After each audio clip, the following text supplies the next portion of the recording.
A Carolina, ela consegue fazer duas coisas. Ela é investidora anjo e também é cofundadora da startup Boomit. Ela trabalhou como diretora na Enactus, no Rio, uma organização internacional de fomento ao empreendedorismo, e na ONU. Após a experiência em ONGs, dedicou-se à carreira corporativa, trabalhando em empresas do setor público e privado. E a gente teve uma conversa agora há pouco tempo, né, Carol? Falando um pouco, pode vir para cá já. Falando um pouco sobre a Boomit, sobre qual era a trajetória, e ela começou a me explicar o que ela aprendeu nesse tempo construindo uma empresa, que são as características fundamentais que um investidor precisa para olhar e ajudar uma startup de EdTech, selecionar bem e ajudar essa startup depois.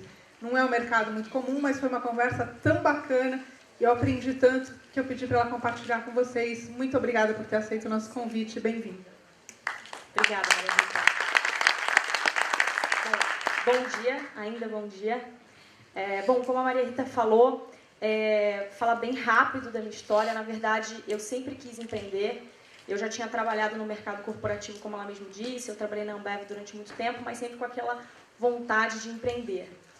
E aí acabei me aproximando do investimento anjo, né, da Anjos do Brasil mais especificamente. Foi ali que eu tive o meu primeiro estalo de por que não uma startup, na verdade.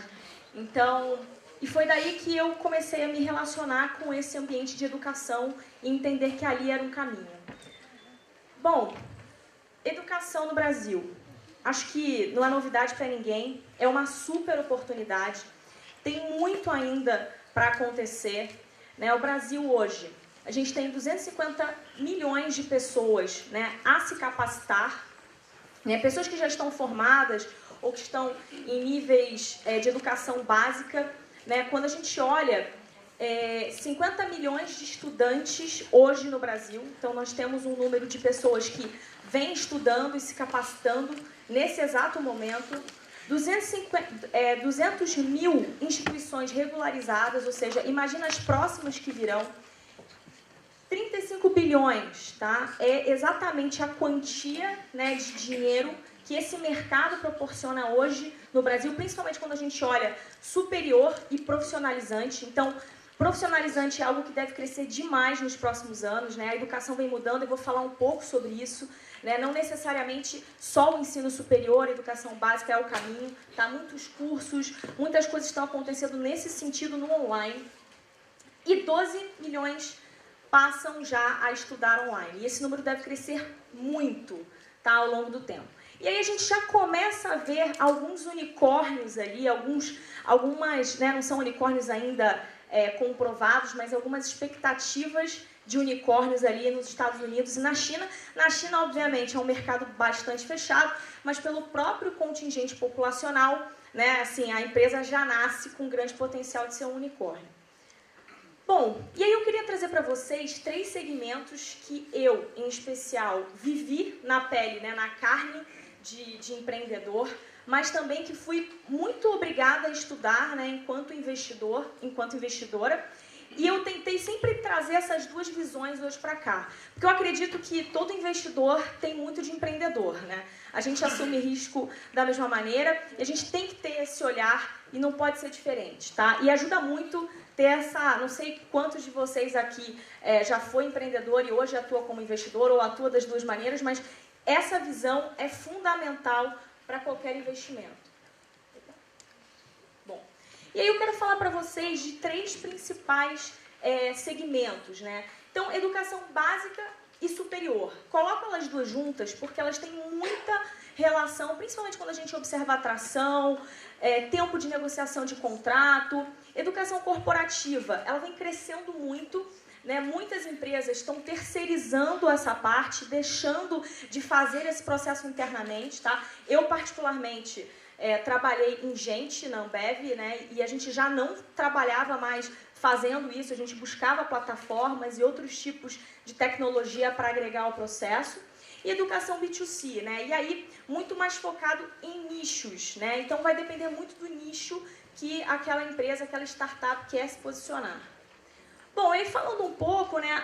Nós passamos basicamente, né, durante 4 anos por esses 3 nichos, né? Então, a gente pegou educação básica, a educação corporativa, a gente eliminou, entendeu que aquilo não fazia parte da nossa estratégia de crescimento e a gente manteve basicamente educação B2C e educação básica.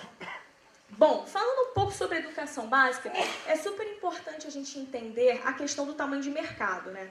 Então, é óbvio que é um mercado gigante, é o que há de mais tradicional, então, basicamente, a educação, ela vai se transformar, mas eu acredito ainda, né, por uma questão de tradicionalismo, as pessoas vão continuar se formando, fazendo escola normalmente, ano após ano, isso não vai mudar. Um ponto interessante, porque eu separei aqui, vocês estão vendo o maisinho, o menuzinho, não quer dizer que é positivo ou negativo. Aqui, os pontos de cima, eu chamo de pontos que são interessantes, né, para a gente, enquanto investidor, olhar e falar, poxa, tem oportunidade ali. E ali o menuzinho são coisas que a gente precisa olhar com alguma atenção, tá? E que muitas vezes vão impactar na atração daquela startup. Então, basicamente, compra de escolas por grandes grupos pode ser uma oportunidade ou pode ser uma fraqueza. Por quê? O que está acontecendo hoje no mercado de educação no Brasil? Muitos grupos, né, de fora do Brasil inclusive, estão entrando, comprando escolas, comprando universidades. Beleza, isso significa que a gente tem alguma questão ali, a gente tem um poder de atração. Por outro lado, isso diminui bastante o poder de barganha da startup numa entrada. Por outro lado, uma vez que ela consegue entrar, ela consegue escala porque ela vai indo para todas aquelas unidades pouco a pouco, então ela consegue ter ganhos ali, quase uma venda no atacado. Poucas escolas, né, principalmente... Aí estou falando mais em escolas de nível básico, tá? Mas algumas universidades a gente pode colocar nesse ponto também. Tem uma administração profissional, né? As escolas, e principalmente as escolas, elas gestão muito familiar, o que muitas vezes impede uma certa visão de negócio, né? Nós sofremos muito isso na pele. Muitas vezes a gente chegava para falar com um diretor, né, ou uma diretora, e eles não tinham uma visão que a escola é um negócio. Eu ouvi isso de muitos diretores. A escola não é um negócio para a grande maioria das pessoas que são donos de escola e que precisam que gere lucro, tá? Então, isso é um ponto que, por um lado, parece que não é uma oportunidade, mas porque no fim do dia eles precisam lucrar e existe uma grande oportunidade de como que essas startups, essas edtechs ajudam nesse processo, nessa gestão. Mudanças lentas, né, no processo de ensino-aprendizagem, isso é muito bom, porque hoje os pais já exigem que a escola saia do feijão com arroz do vestibular, comecem a trazer novas tecnologias, novos formatos, sala de aula invertida, e as startups estão muito nesse processo ajudando, então eu acredito que isso é uma oportunidade. E aí uns pontos que eu vejo como problemas, né? Não seriam problemas, mas pontos de atenção. Educação básica e superior, a gente tem muito impacto do governo, tá? Assim, Base Nacional Curricular, não sei se vocês lembram, mais ou menos 2 anos atrás teve aquela questão do FIES, né? Onde, da noite para o dia, as universidades tinham problemas no caixa, né? Inadimplência absurda. Então, tem sim bastante impacto do governo nesse processo. Bom, tempo elevado de negociação, acho que eu não preciso me estender, né? Acho que é uma hierarquia muito longa, um processo muito longo, né? Isso diminui um pouco a atração. Mercado tradicional, pouca adesão à tecnologia. Então, a gente enfrentou muito isso, né? Chegando lá para tentar vender uma solução tecnológica, mas o professor, seja universitário ou seja do ensino básico, não, olha, não sei, é melhor o papel, é melhor né? Então, a gente viu. Então, onde eu aposto, né?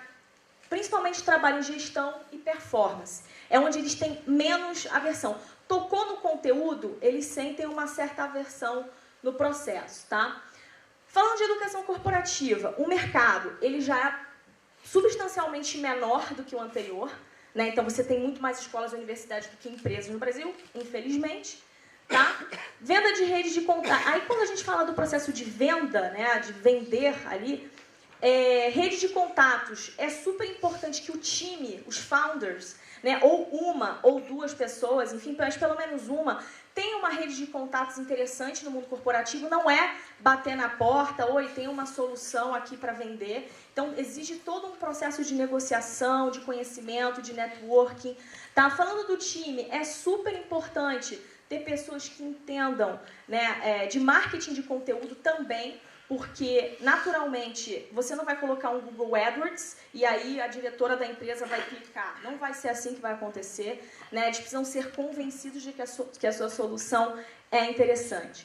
Bom, e aí, só que quais são os pontos? Né? Customização. Eles pedem super para você customizar vários pontos e aí você sai desse processo de startup. Você ficar customizando tudo, difícil. Né? Tem algumas startups no Brasil que passaram por esse processo. Eles simplesmente não conseguiam escalar o produto, porque a cada novo cliente tinha que mudar um processo. Tá? Pilotos infinitos, faz um, faz vários. Né? Então, eu acho bastante interessante empresas, como vou dar um exemplo aqui, a Gama Academy, né? Ela acaba servindo a empresa, né? Recrutando, ajudando no recrutamento, no treinamento, e por outro lado a empresa também banca, né, as feiras de contratação. Então é um híbrido bem interessante. Bom, falando do B2C, bom, o tamanho de mercado vai depender do nicho, né? Então a gente tem alguns exemplos. Udacity, Udemy, enfim, várias. Isso vai depender muito do mercado, então o investidor tem que ficar atento a isso. Não adianta ser, é uma empresa legal, tem uma plataforma legal, tá bom, mas qual é o mercado? A quem se destina? E qual é o tamanho dele? Né? Bom, mix de time, né? Acho que não preciso me estender muito. E a visão de conteúdo. O que eu quero dizer com isso? O mundo está mudando, as pessoas estão mudando. Ninguém mais aguenta ficar vendo videoaula com um quizinho embaixo. Então, uma visão de time, de conteúdo, de tecnologia é super importante. Isso vai garantir barreiras de entrada super importantes para o produto. Tá? Aí, o que eu vejo de risco? Baixa retenção. Né? Retenção desse aluno ao longo da jornada pode trazer problemas sérios de relação de CAC LTV, né? Então, Lifetime Value. Então, se você gastar muito para trazer aquele cliente e aquele cliente não fica, é um problema. Eu não olho empresa que tenha menos de 40% de retenção. Não vale a pena. Tá? Bom, apostas, né? Então, segmentos semelhantes ali a Udacity, Udemy, Educar, são algumas empresas interessantes para a gente olhar.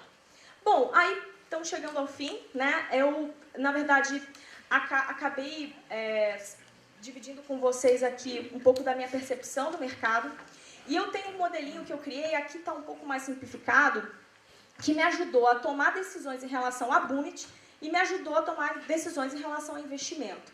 Então, eu criei aqui um simulador, eu dei uma simplificada, ele é um pouquinho mais complexo, mas isso é uma coisa simples. Às vezes, na hora do pitch mesmo, eu já atribuo pesos, valores e o resultado final, né, de acordo com, basicamente, todos os itens que eu falei aqui, tem nos mercados, em todos aqueles segmentos, e isso me ajuda a tomar uma decisão.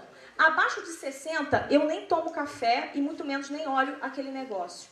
Então, me ajuda a tomar uma decisão bem racional, né? Cada um desses elementos eu abro, né, eu expando em vários outros pontinhos, eu só não vou estender aqui, vocês vão criando o modelinho de vocês aí, obviamente, de acordo com valores que vocês acreditam que faça sentido para a tese de cada um de vocês. Bom, eu acredito que, acho que todo mundo concorda que educação é mais do que o futuro, né? Realmente é o alicerce da nossa sociedade. Eu acredito nisso, acredito que, pelo que a Maria Rita, vocês também acreditam. Eu acho que agora é construir. Acho que a visão de profissionalizar a educação no Brasil é super importante e cada vez mais ter investidores entrando nesse negócio vai ajudar nesse processo. Quero agradecer. Obrigada, Maria Rita. Obrigada, Anjos. Deixo aqui meus contatos e espero que vocês tenham aproveitado. Obrigada.